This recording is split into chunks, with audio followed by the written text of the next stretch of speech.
Brittany Murray is a doctoral graduate, a public speaker, and a nurse practitioner at one of the world's leading pediatric institutions. She's also living with phenylketonuria, known as PKU. In this episode of Metabolically Speaking, Brittany shares when she realized that her experience growing up with PKU had career potential.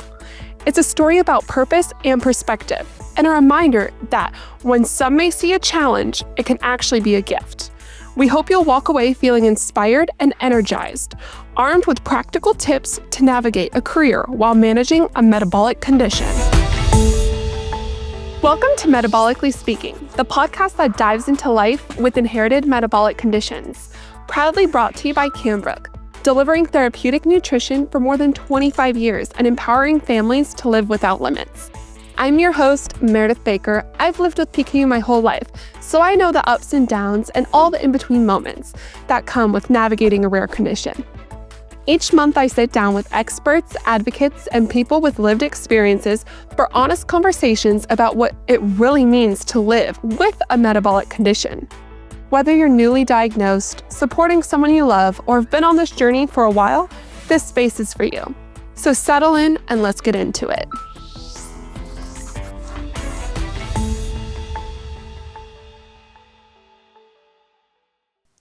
Welcome, everyone, to our third episode of Metabolically Speaking.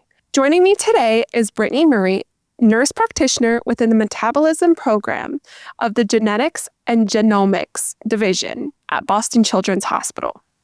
Brittany serves as the lead nurse practitioner across 5 divisions of the hospital, with a Bachelor's of Science degree from Merrimack College, a Master's of Science in Nursing from Simmons University, and a Doctor of Nursing Practice degree from the University of Massachusetts, Boston.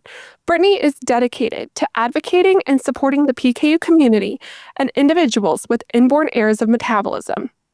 She holds positions on the board of directors for Flock Health and several other committees, and contributes her expertise and vast knowledge through published literature and presentations at numerous conferences.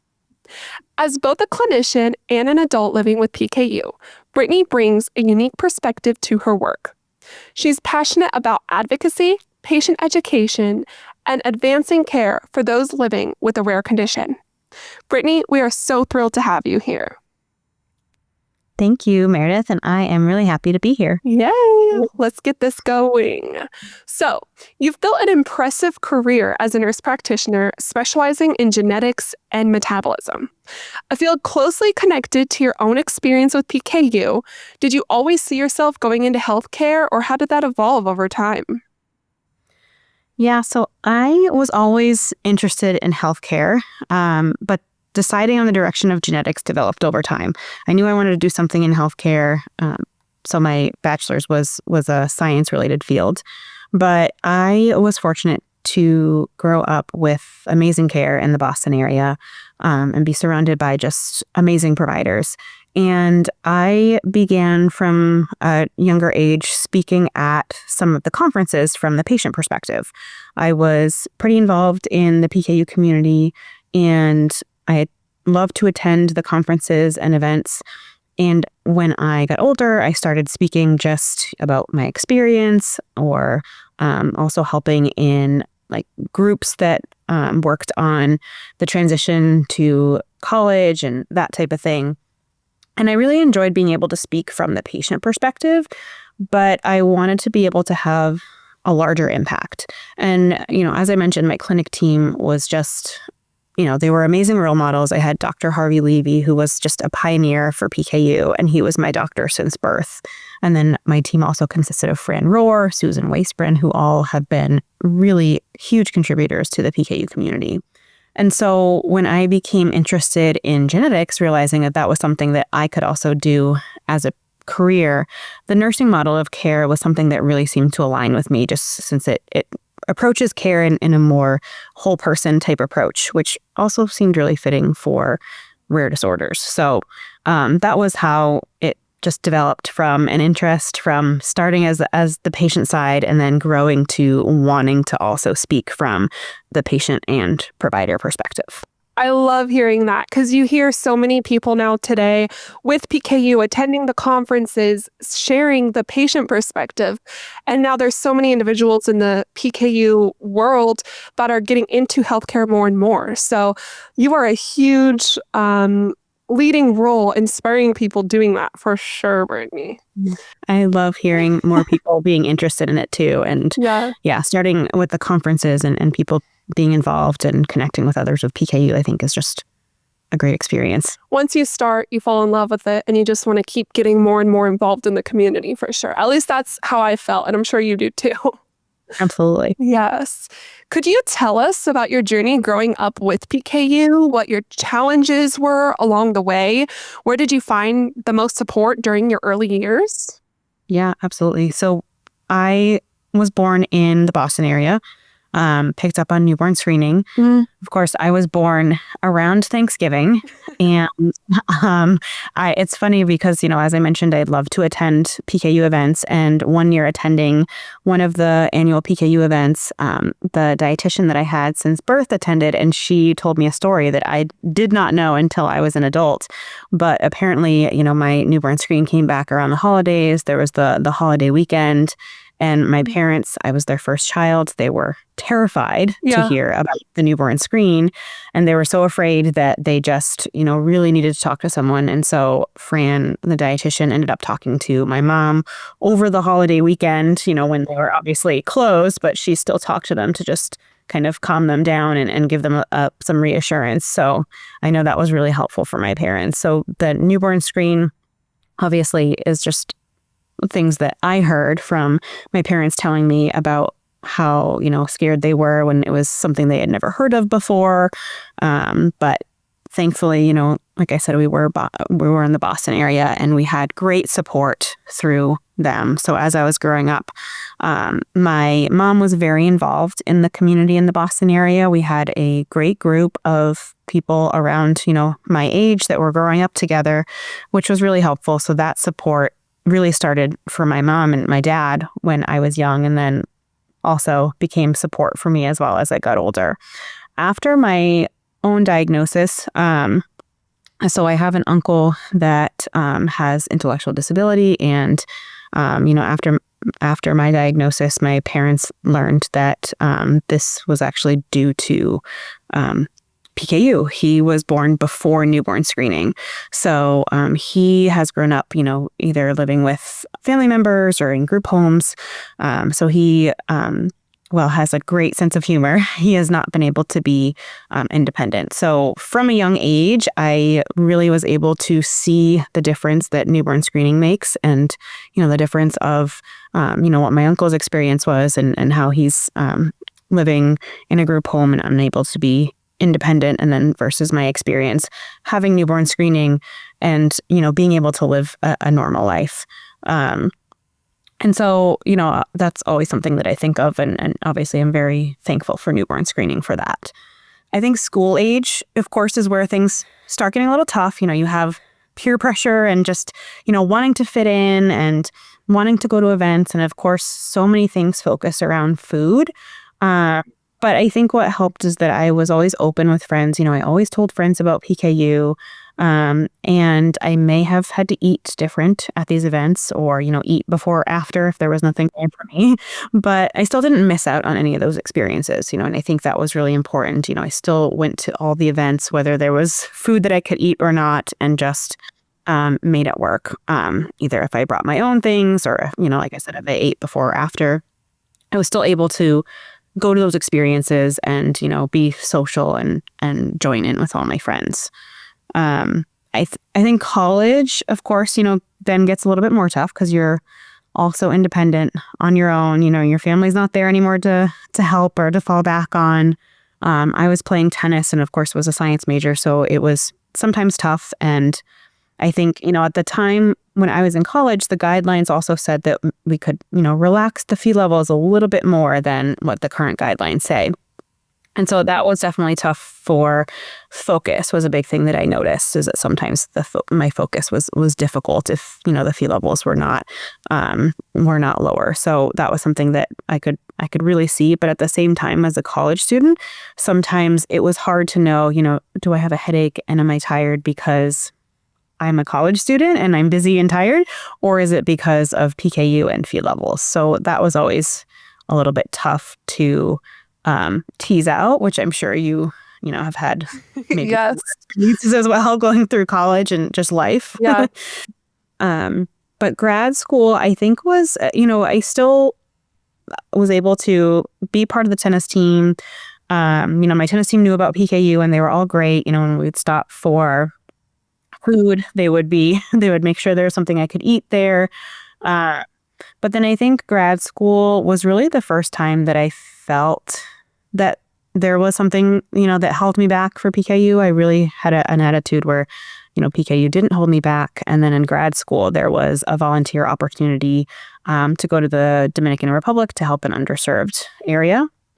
I didn't really wanted to do this, and I applied, and it was actually PKU that was the reason that they could not accept me. And it was because, we're in an area that you don't really, you kind of eat what you get. You can't really find different food, and the food was going to be basically like rice and beans and things that ought to be too high in protein.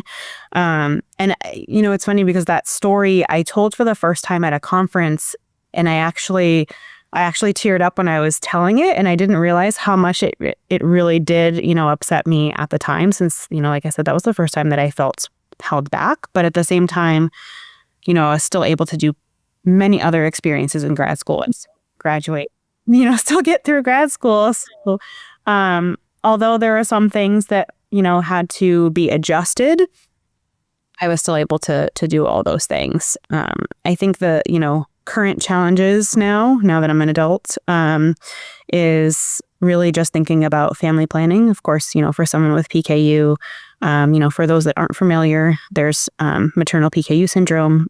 Elevated feed levels are teratogenic, so being in good control throughout pregnancy is very important for PKU.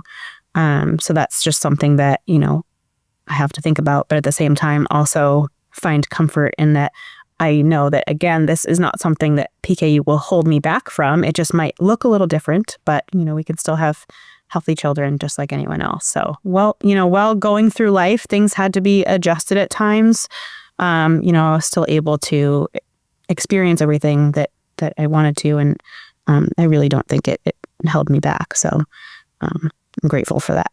Well, I think there's so many things there that many different people are going to be able to relate to depending on what stage of life you're in. And as you go, it's just going to continue with different maybe challenges, but nothing that you haven't been able to overcome already. So I love hearing it. And it's definitely very relatable. Just listening to your whole story, it might not be the exact same things, but it's definitely wanting to be making sure everyone's included in everything, whether you have PKU or not, and just different things around that. So I love that aspect. And also thank you for sharing about your uncle, because that is very compelling to see how you work hard every day also for him, to show your family that you are also his pioneer in the community. So that is beautiful, Brittany. Thank you. Yeah, of course. Living with PKU means that food choices shape how we navigate the day-to-day life. There's a bit of an inside joke in the PKU community about the special status of French fries. For those unfamiliar with PKU, can you explain why potatoes and French fries in particular are such a big deal to us? Yeah, Really no matter question. what. I know, right? It's no matter what treatment I am on, French fries will always hold a special place in my heart. Yeah. French fries are, definitely a PKU staple. So for those that maybe don't understand as much, with PKU, obviously our diets can be very restricted. Now, French fries can be higher for people. Some people actually, it might even be too much protein, and they're definitely something that needs to be accounted for in our diet and worked in, when possible. But For sure. I would say, if you're going out to a restaurant or something, the, joke is also about how salad and fries are our staple kind of restaurant order. Yeah. For me, fries, what it really was, fries and potatoes in general, it was what actually filled me up. So, with the PKU diet, I think one of the most challenging things for me, and I've heard something similar from other people as well, is feeling hungry because, with limited diet options and eating, a lot of vegetables, which is great, but most of our protein when having a restricted diet comes from the formula. So, it's hard to feel full on vegetables, whereas potatoes, French fries, those finally gave me that, full type of feeling. So I think that's why, those like carbs in particular were always something that, made me feel full and made me feel satiated to eat. So that was definitely one of the reasons why I loved them so much. But yeah, in the PKU community, I think you would hear a lot of people maybe say something similar about French fries and potatoes. Absolutely. I think it's awesome just incorporating French fries into so many things. Even, Brittany and I are in a fantasy football league with some other PKU friends, but even my team is fries, formula, and football. So fries are incorporated in everything. And I think Brittany will attest to that one. Yep, those are 3 important F's right there. Fries for sure. Definitely. I love that we can add in the silly conversations. That being said, how do shared food experiences help you create a sense of connection in the PKU community, Brittany?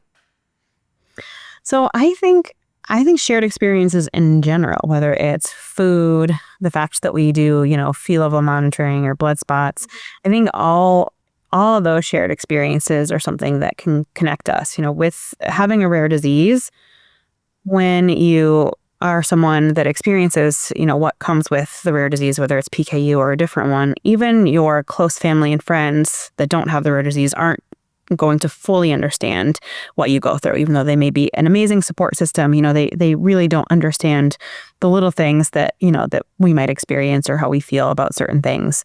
So it's really comforting talking to others that do understand and have been there. And, we can make jokes about and laugh about French fries and things like that. And we all understand it and don't have to explain PKU and don't have to explain ourselves. So, any type of shared experience, I think, is really great. And Maridith, I know, obviously, together with some of our other friends, we started this Phe Level Friday, which goes off of those shared experiences. With PKU, it's important to monitor our Phe levels and make sure that they're well controlled, or, if they're not, then see what we need to do to make adjustments. And so that's something that connects us all. Whatever treatment we're on, Phe level monitoring is still something that we all do, whether it's, some people do blood spots, the finger prick, and do filter paper cards. Some people do blood draws, but we all need to monitor our Phe levels in some way. And that's something that really connects us as a community. So being able to join in and all together, reminding each other that it's something that we have to do, since obviously it can get tedious to be doing this over and over again, but obviously it's important for us to do. So being able to do those things together and, see that you're not alone in doing them just can really make the experience so much better.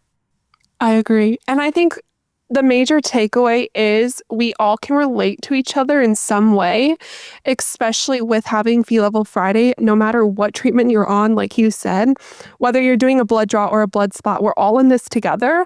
And if you need that friend to send you the text reminder, or you need to see the hashtag on Instagram to remind you, or whatever it is, we've all got each other's backs at the end of the day, because we understand we all have to be doing it together. So that is for sure. It can be helpful to have those reminders from someone who also understands that sometimes we all need reminders. Oh yeah, text each other. Oh, time to take our finger sticks today. Anyway, could you tell us about the moment when you realized your PKU experience was a gift and not just a challenge to you? Yeah, I think I never really viewed it as just a challenge to begin with, which is what helps. My parents really helped frame my mindset from an early age, which I think was really important. And that mindset was, you have PKU, you have this condition that, yes, it's important to manage and do, and follow the treatment and the recommendations, but it's not something that holds you back. It's not something that, makes you someone that can't experience a normal, happy, full life. So that mindset from an early age, I think, was just what was really helpful to, go through life like, okay, yes, I have PKU. I have to make sure I'm staying under good control, but that's not going to hold me back from, doing what I want to do in terms of going to college, going out with friends, dating, like doing all the experiences that everybody else does. But also I think, when I started speaking at those conferences and saw that hearing my experience was helpful to new parents, for example, who, were scared about the new diagnosis and weren't sure what life was going to look like. You hear, obviously, I haven't been in that situation where I've been told that my child has a rare condition, but, from my parents' perspective, being in that situation and being told your child has a rare condition and not knowing what life will look like for them, are they going to have a normal life? Are they going to do everything that, everyone else does? And being able to see an adult with PKU and hear from them, seeing how helpful that was to parents, but also others with PKU who just maybe were struggling with certain things, whether it was, school and, trying to just either fit in or just, really manage PKU. And so when I saw that that was helpful to others, that's when I really realized that, okay, not only is PKU something that doesn't hold me back, but it's actually also something that I can use for good, something that will lead to good things. Absolutely. It goes back to the power of connection that we talk about and just being able to relate, whether it's going to a restaurant or going through school accommodations, which has been a topic, or all these things that happen in life. But at the end of the day, the power of connection is very valuable. And I think you agree to that. Completely agree. I mean, I think the connection is just something that has been helpful because, again, we can live a normal life, but obviously you still need to think about PKU. And when you're kind of in your own little world, not thinking about PKU, sometimes, that life can just happen and you can forget and be behind on things like blood spots or things like that. But being connected with the community, not only am I experiencing normal life, but I'm also immersed in, PKU and knowing what I need to do to manage the condition and being reminded that, blood spots and all those things are still important. Absolutely. Love that. That being said, Brittany, how has your experience with PKU shaped your approach to patient care? And is there one thing you wish every nurse practitioner knew while you grew up with having PKU? I would say, a few things. One is that not judging anyone. The diet can be hard, or just managing a rare condition in general can be hard. With PKU in particular, and anyone that has a significantly restricted diet, there's a lot of statistics about how difficult it is to maintain the diet for life. First when we're younger, it can be a bit easier, but then once you get to adulthood, it can be something that can be challenging to maintain. So from the healthcare provider perspective, I think it's important to keep that in mind that, it is challenging. And then of course, when you have effects related to higher Phe levels, that can make managing things even more challenging. So I like to say, blame the disease, not the patient. Yeah. I think that's really important to keep that in mind, that, it's not that patients are not wanting to do it. It's not that they don't care about their health or, don't want to follow recommendations. It's just that sometimes it can be hard. So that was one of the big things. But then also the importance of supporting patients through big life transitions, school age, going off to college, becoming, an adult, independent adults. All those were things that I think is really helpful to have extra support. And then the last big important thing that I think comes to mind is just the education piece. So as adults with PKU, I think, sometimes the education piece, which is another reason why I think staying connected and going to conferences and things like that is really helpful. But the education piece isn't focused on as much because, they typically give a lot of education about the diagnosis and all those details when the diagnosis is made. So the parents receive that information at birth. But as adults, sometimes we don't kind of get that same experience of really going through what PKU is the same way that a parent gets it. So I think just making sure that patients really truly understand their diagnosis, really truly understand what happens when Phe levels are higher, for example, or, if they're not in good control, depending on what the disorder is, really understand the consequences and really understand their options, I think is just really helpful because as healthcare providers, obviously, these are things that we do every day. It's part of our normal vocabulary. So sometimes we might think that the patient understands and, this is something that this makes sense to us, but it might not make as much sense to the patient. And it might be something that really needs more education. I love that. And I think a great example of that could be whenever a patient is taught how to do maybe the filter paper cards with a finger stick. The patient is young maybe, and maybe it's elementary school kid. Well, maybe that elementary school kid is now being able to do it on their own, and they need a refresher in clinic to do it with their providers. But I think that's just a great example to think about whenever we're thinking, yeah, you may have been educated on this in the past, but maybe that was more directed towards the parent or the caregiver rather than the patient themselves. So I think that would be a cool example to explain what you're talking about. Yeah, no, I think that's a great example because I definitely seen that where, we are re-educating. They're like, oh, I didn't realize I was supposed to do it that way or wasn't supposed to do this. So I think that's a great example. And, it's something that I didn't really realize from the patient side that there were things that I didn't know until I became a healthcare provider. And I was like, oh, wow, I kind of wish I understood that better earlier. So yeah, I think, that additional education can always be helpful. I'm sure you have a fun perspective looking at it through the patient eyes at times and then the provider times at other times and just in your head, like making all the details connect.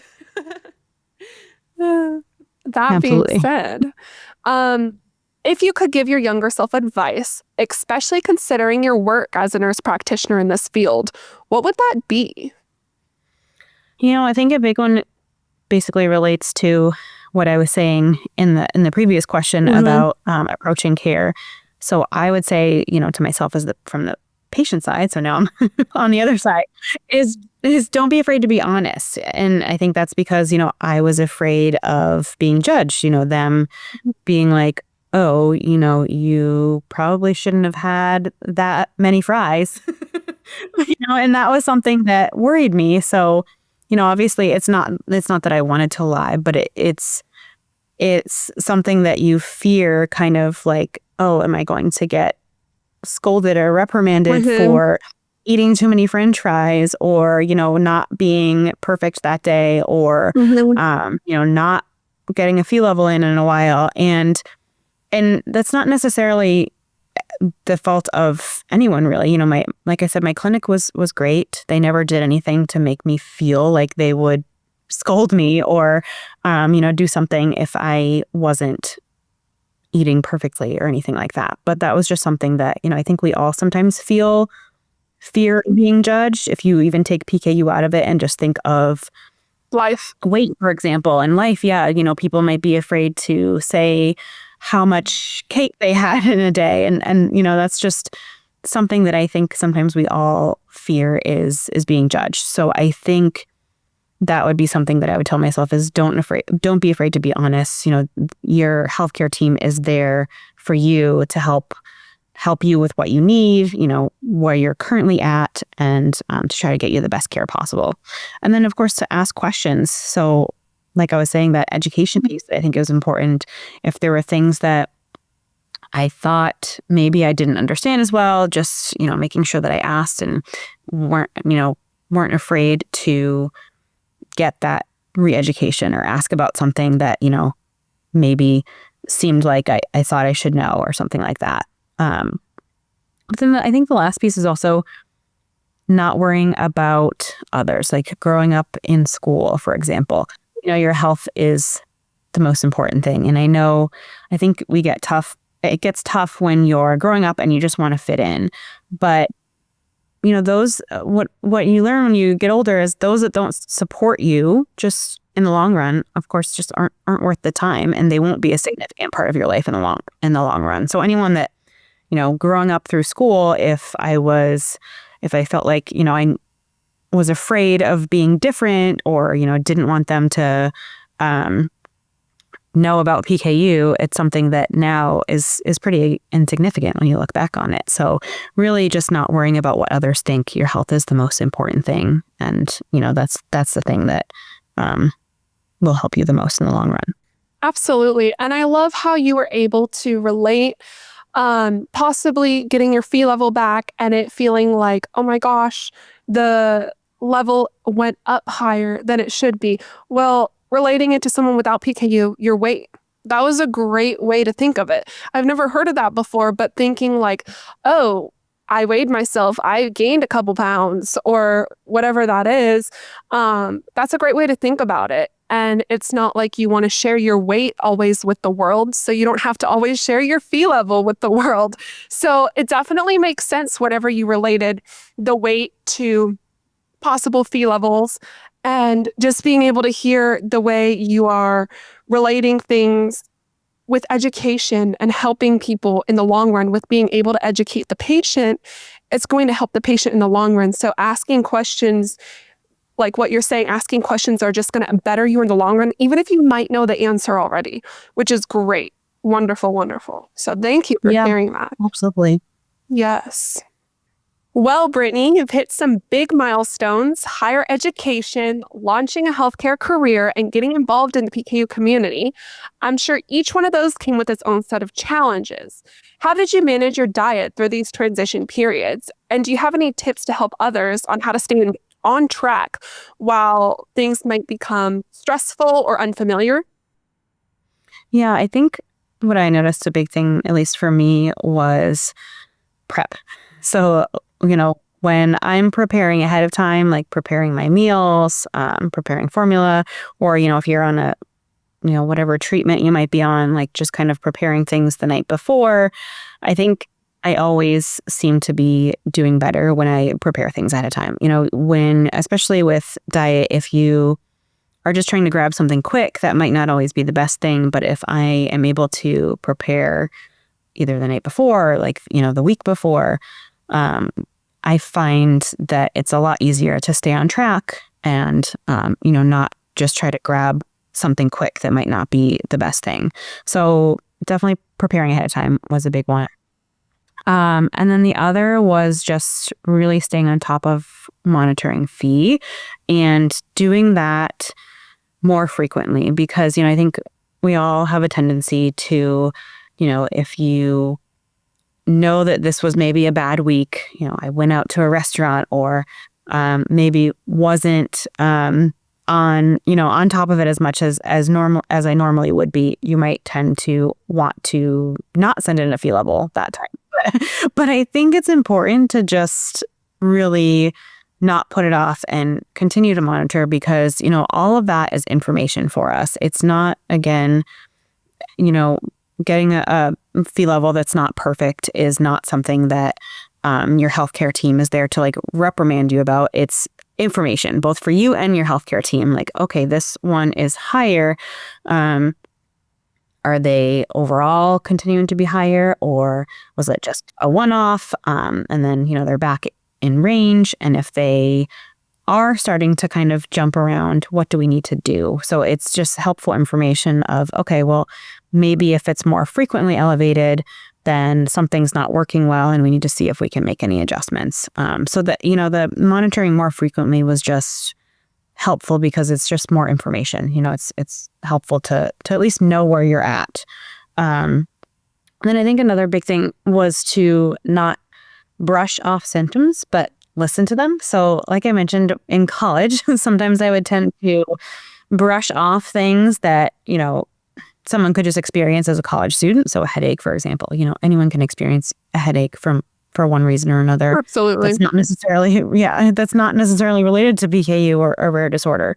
And same with, fatigue. Sometimes you get tired if you're not sleeping well or things like that. So those would be things that I would tend to brush off as, having a different explanation for them. And sometimes maybe they were a different explanation. Maybe it wasn't PKU, but I think it's important to listen to those symptoms. And, maybe, for example, if I am not sure, I could always check a Phe level and see, and just listening to that and, being able to correlate that with Phe levels and know when I feel the best and when I'm not feeling as great. And then, with all these transitions, I think this has been a theme that has come up on a few questions, but staying connected to the community has really been another thing that has been helpful since, like I mentioned, really just being able to have others that relate and being able to stay on top of, the most recent treatments that are out there and all of that was really helpful throughout all these transition periods. I love that. Transitions are definitely something that is what's going to happen with life, and you just have to take it with a grain of salt and go in it with the best of your ability and ask for help and ask for questions and enjoy the community connections. I think that's definitely something that is so valuable, so valuable. Like I can't even explain how valuable connection is when it comes down to everything. And I know you are deeply connected with sharing transitions in your work and in your day-to-day life. So I really appreciate you sharing that with us. Yeah, of course. Do you have any advice for someone with a rare condition who's considering a career in healthcare or advocacy? Yeah, I would say your rare condition is your superpower in this space. This is something that is really helpful to have that lived experience. So, I would say embrace it. Yeah. Embrace the fact that you have a rare condition. You've got to the point where you can be involved in healthcare or advocacy and want to get into that space. And you will be able to understand people in a way that others that don't have a rare condition can't. So I think it's really helpful to try to be open and share it. I find that patients really appreciate when I do share that I have PKU as well. And, we can kind of connect on things like French fries or other things.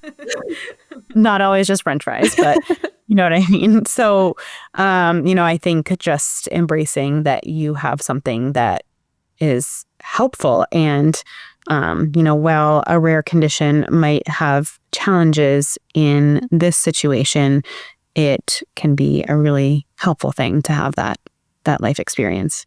Absolutely. I love that. Thank you so much for sharing that. I think the power of being able to reach out to your local PKU affiliates or the national PKU organizations, they are a great starting point, I believe. And if you have any recommendations on that as well, definitely just reaching out and figuring out ways you can join the community more, whether that's looking on social media, creating your own event, or going to events. There's tons of ways to get connected. Yeah, absolutely. For people that want to get interested in healthcare, one of the ways that I started was just asking my clinic if I could shadow. And, that's cool. Those rules obviously might be different in different clinics, but I was able to do that, especially once I was in school. It was easier to get that set up. But that is another way, if you're interested in healthcare, is talking to your clinic and seeing if they have suggestions or if you're able to shadow anyone. At the end of the day, the clinic is your teammates, really. So they're not there to judge you like we might think of, whether we think, oh my gosh, my Phe level's my report card, which we've previously talked about in the episode 2 with Kendra. But your clinic care team is really like your teammates. They want the best for you. They're not there to judge you. So I think that's very valuable coming out of this. And Brittany, if you want to talk more to that with your team, being your clinic being your teammates, essentially, if that makes sense. Yeah, absolutely. Your clinic really like you said, is your team. So they are there to help you through whether it's, these transition periods, whether it's, different treatment options, whether it's new things that come out in the PKU world.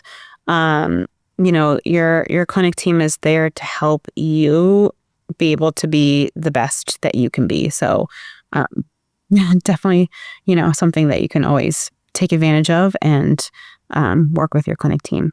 Absolutely. Looking ahead, what are your hopes for the future of PKU?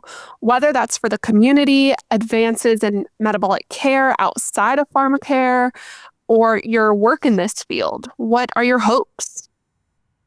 I would say one hope is just having more options. I am really glad that we have more options today than we used to.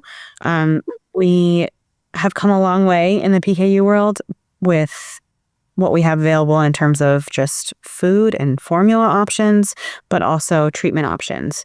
And it's really an exciting time because there's a lot, not only things that are approved, but also there's a lot in research that's currently, obviously not something that is being used in clinical care yet, but it means that hopefully we'll have more options in the future. And that's something that I really think will be important because everyone is different. One treatment is not really what works for everyone. Yeah. As you and I just are on different treatments alone.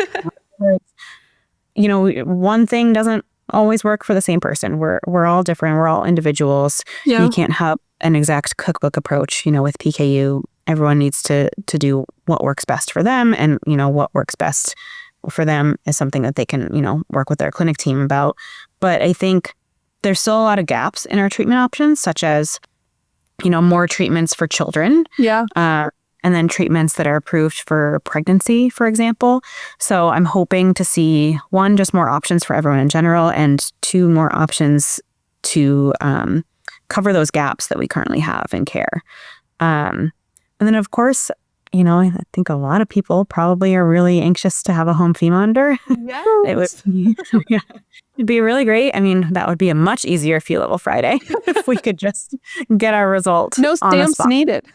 Exactly. No stamps, no waiting a week or more, depending on where you are. Yeah. But that's something that, really for management, it would be really helpful to be able to know and have that, like I said earlier, it's important information. Yeah. And to be able to have that information on the spot and then make those adjustments versus waiting a week or, however long it takes you to get your fee levels back, that would just be so important and so crucial.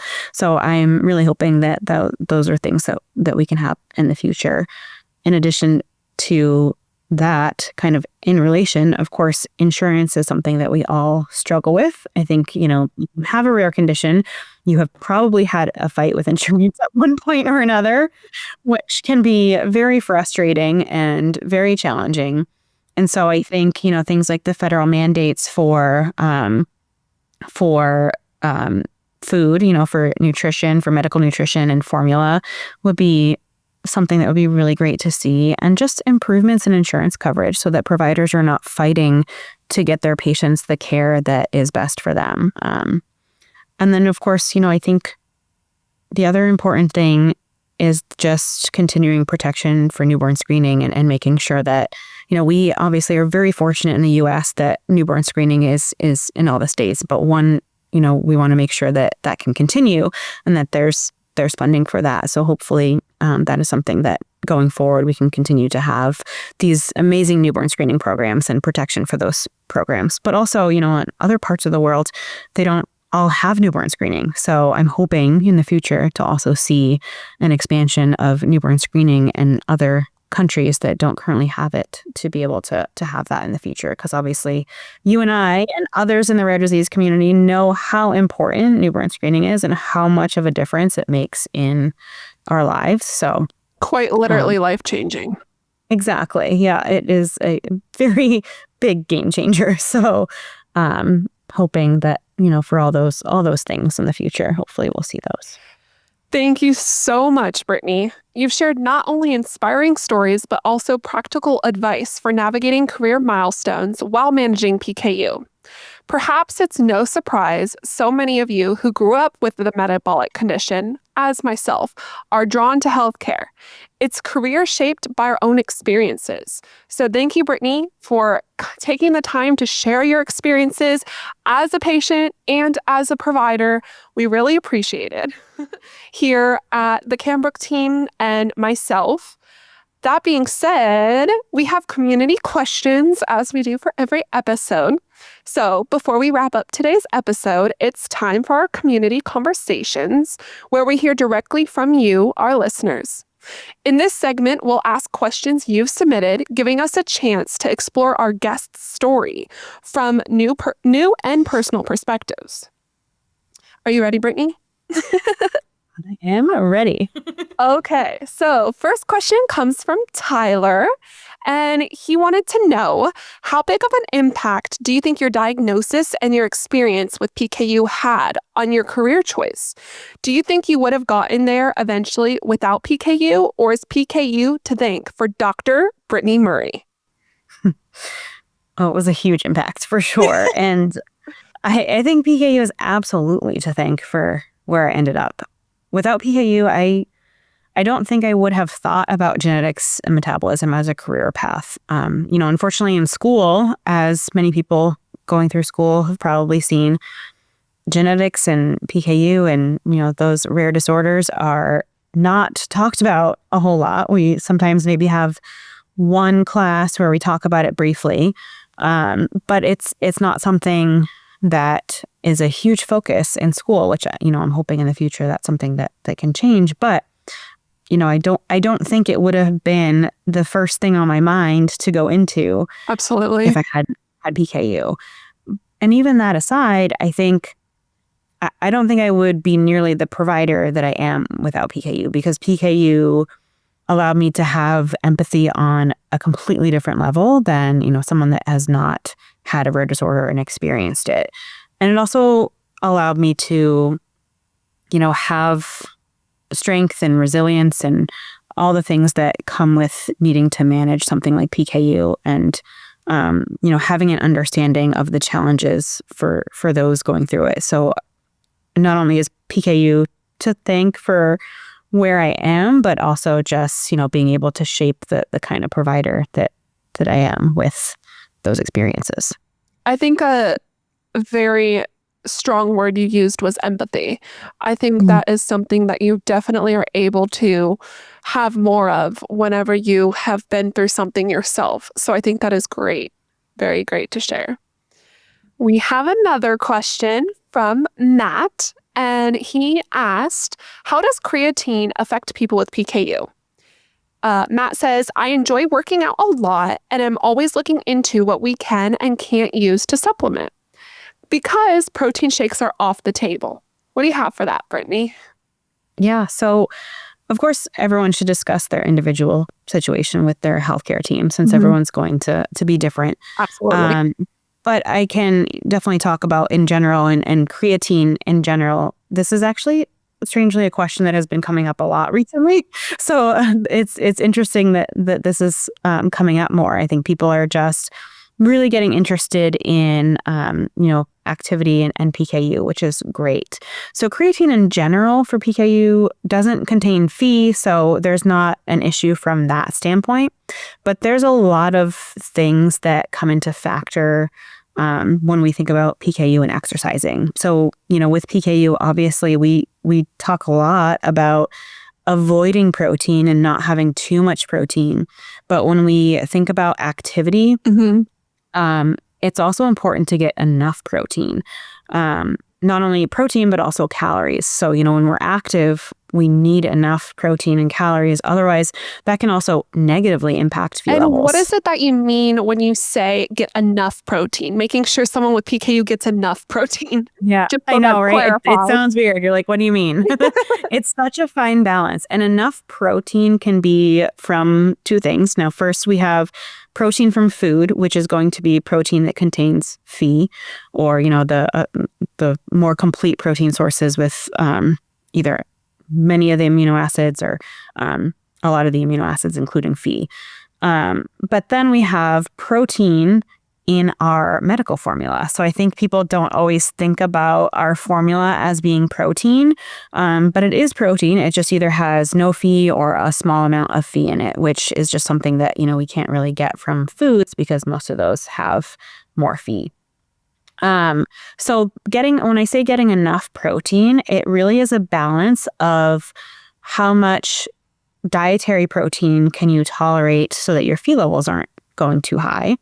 And so obviously we want to try to maximize the amount of protein you can get from food. But once, you kind of find that ceiling of you can't go any higher, your Phe levels are going to go up, then the rest of that is going to come from the formula if you're someone that's on a restricted diet and if you're not getting enough protein for your body's needs. And everyone's protein needs differ too, depending on many factors like, your age, your weight, your activity level. So that's why your clinic team and your dietitian is so important to be able to give you the recommendations for you specifically of, how much protein you should be taking from food and how much protein you should be taking from formula, for example. Those things really depend on so many different factors.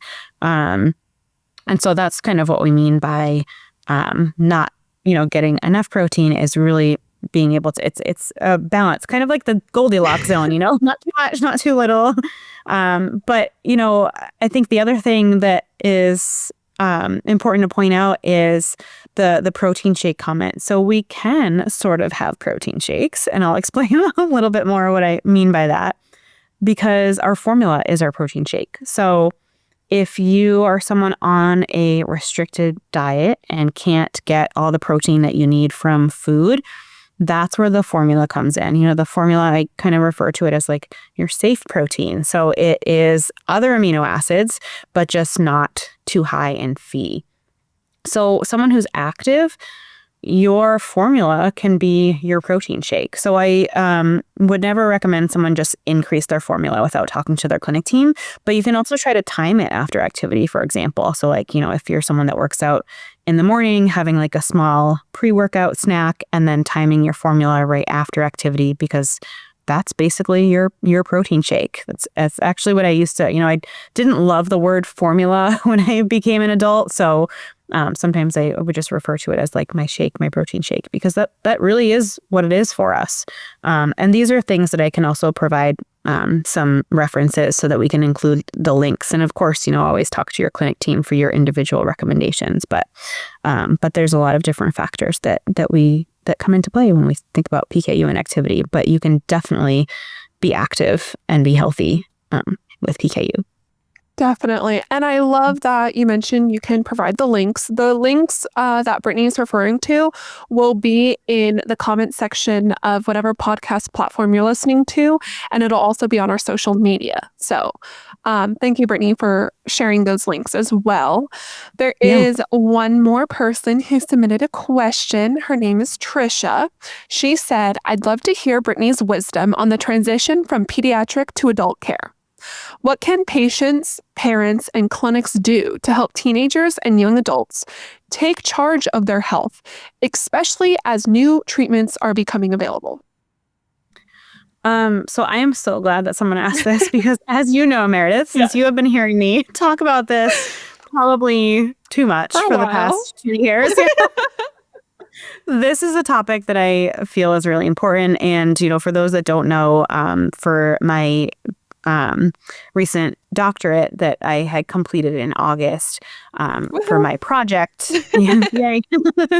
For my project, I focused on improving the transition to adulthood for our patients because, being someone who has been on the other side, I know that was a time for me that was a little challenging, and that now being on the provider side, I think that we can do a better job with this. And so that was something I really wanted to help improve for our patients.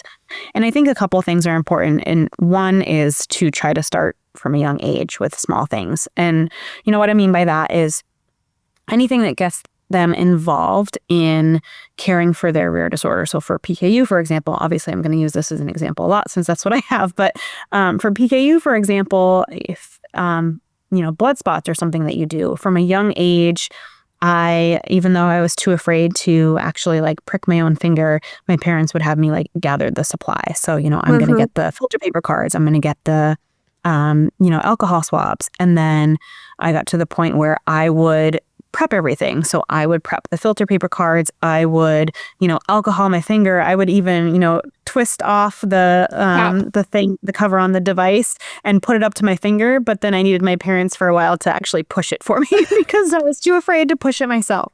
But just, starting from a young age with small things, getting involved with cooking meals, starting to mix either their formula or their, medication themselves, obviously, with supervision and with that support. And then, as they get older, they can, parents can start slowly letting go of some of those things, which I know was really hard for my parents.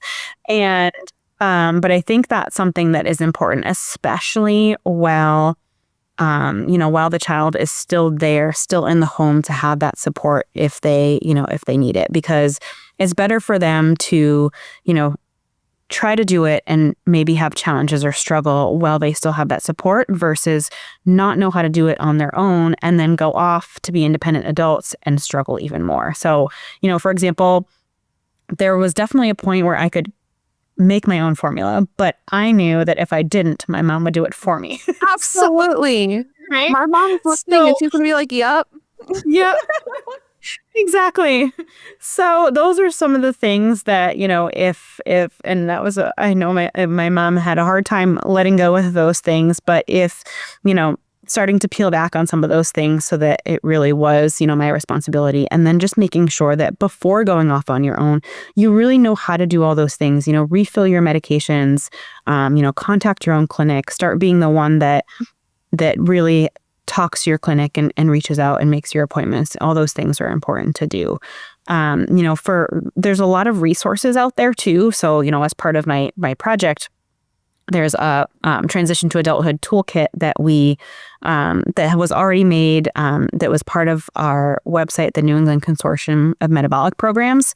And that was something that I updated as part of my project. And it's something that can help kind of with that transition phase in terms of making sure that some of the things that maybe you need to still work on. So there's like readiness assessments that you can go through and kind of check off like, okay, I can do this. Then it's like, oh, wait, okay, that's something that, I still have to work on. So it's just kind of really assessing either for yourself or for parents, kind of where you're at and being able to know what you still need to do. So I think, really trying to start at a young age and slowly working towards more independence while you have that support is really helpful. Absolutely. And the community definitely thanks you. I will speak for the community for you working on that, because that is very valuable and something that people could just go online and see now. So we do have the link to Brittany's project about the transition in adulthood that you guys can go ahead and check that link out. It will be below on whatever podcast platform you're listening on and on our social media. And you can always reach out to myself or Brittany if you were looking for that. And this is, of course, an ongoing yes project and conversation. So I'm hoping that this is something that can continue and that people can give feedback on what is helpful as you go through those transition periods. Absolutely. Absolutely. Well, that is all for today's community conversations. We've received so many thoughtful questions. Thank you to everyone who sent them in. If you want to be included in a question in our future episodes, keep an eye out on my social media, as I'll regularly ask for input from our community. As we wrap up today's show, I'd like to remind everyone that you can find helpful resources as well as more information about Brittany's journey in the show notes below. Thank you for listening to today's episode, and we'll see you next time. That's it for today's episode of Metabolically Speaking. Rare conditions, real stories, and a reminder that life with a metabolic condition is about living, not limits. If today's episode resonated with you, share it with someone who might need to hear it. And if you have a moment, please leave us a review. It helps others find their way here too. We'd love to hear from you. If you have feedback, a story to share, or a question, send us an email. You'll find the email address in the show notes below. Make sure to subscribe to Metabolically Speaking on your favorite podcast platform and tune in each month to join your tribe, breaking barriers and living without limits. Thanks for being here, and we'll see you next time.